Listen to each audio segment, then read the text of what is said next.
riding of Terra Nova, the Peninsulas, is heading into the weekend with some long-awaited election results. After 12 days, the judicial recount has reached a conclusion. And in a surprising turn of events, the Conservatives have flipped the riding from red to blue. Here Now's Heather Gillis has been following this story since the beginning, and she's standing by live in our newsroom with the latest. So, Heather, we now know Conservative Jonathan Rowe has won the riding. What else can you tell us about this recount? Well, Carolyn, it has been a lengthy judicial recount, to say the least. According to Elections Canada, we got the news from them late this afternoon. Rowe won this recount by 12 votes. I spoke with Jonathan Rowe just a short time ago. Here's what he had to say about how he's feeling and his victory.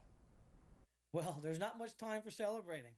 Work starts now, so I'm heading to St. John's and getting a flight out tomorrow morning and going to Ottawa to try to prepare for the following months and the following years of representing Terra Nova, the Peninsulas. Anthony reached out and congratulated me, and he done a fantastic campaign, and we couldn't be so close if we tried.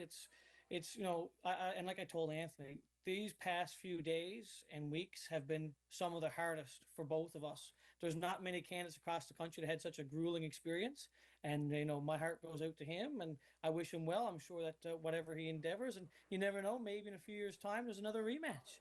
The focus is still the same. We've got a district that is reliant on natural resources.